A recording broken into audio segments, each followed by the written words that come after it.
In this section of the training, we're going to look at multi-page activities in Seesaw and how they can just be fantastic for guiding kids through the learning.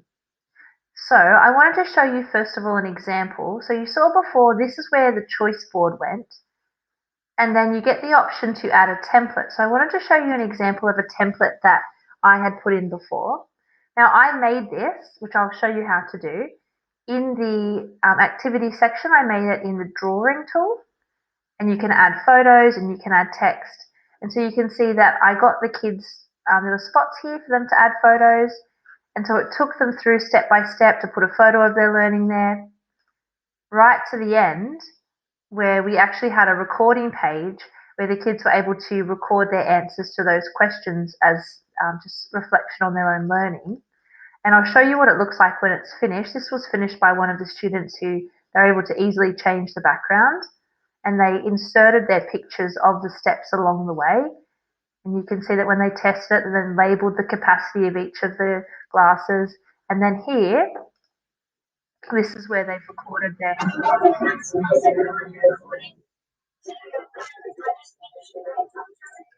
And so that's a really cool way for them to, at the end, give some feedback to themselves and let you know how they went. And that's a thing that you can put in a multi-step activity. So I'm going to show you how to create one. So we'll go back to class just to show you what it looks like. In activities, when you go to your library, and you go here in my library, you're going to go to create new activity. Now, this is the part we saw before where we added the instructions and we added the clickable choice board. Down the bottom is where it says add a template for student responses. When you go into drawing, this is where you get the option to add lots of pages. So over here where it says add page, you can add lots of pages down here, and when the template goes to the students, they will be able to add their learning on each of the pages. So you have the ability to add text, you can insert photos, so you can upload from your computer or you can take a photo, you can add shapes, and you can add a background. So I'll just do a really quick example. So I might make that blue, and I'm going to add text here, 2D shapes. I do like to have just a bit of a title page on the front so the kids know what they're getting into. So I might even just add a few pictures on here. Might add some of these shapes. And once I have the shape, just sliding this color tool is how you can add different colors. I'll just add one more on here. And I might add this one too.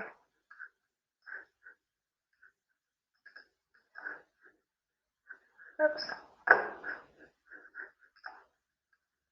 Okay, my mouse is playing up. It's always the way, isn't it? Technology doesn't always agree. Okay, so I've got my title page. Now I say add page.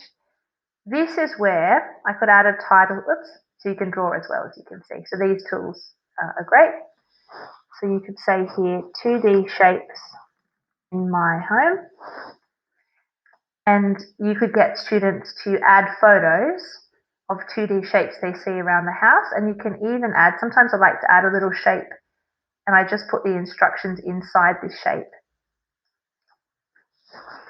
So add photos of 2D shapes you find in your house. I'll make that really small and just pop that in there. So if I wanted to add another page, I could say 2D shapes outside my house. Oh, I did it again. Always the way, 2D shapes in my street. It's as simple as that. So now when they get the template, it's got 2D shapes. Then it's got the first page where they're going to add photos of 2D shapes they find in their home. On the third page, they're going to add photos of 2D shapes they find in their street. And you'll see the one where I had the recording tool. So all I did was I got the pen and I drew an arrow to the microphone. And then I used text boxes to add questions to the page. So describe the shapes you found And I had a little text box here to say to the kids, tap the record button and record your answers to the questions. So it was as simple as that I just pointed out that they had to tap record and then answer each of the questions that I put on the page. And you will see, if I go back to show you, the ones where they added the pictures of their work, there's no recording to play. But right at the end, where you press play, that's where their recording is. So the recording doesn't go over all the slides, it's just on that last slide. So that's where you could add all kinds of things for them to answer or reflect on. It could even just be a page where they say, share something you learnt from doing your work today. So it's a great way for the teacher to check in.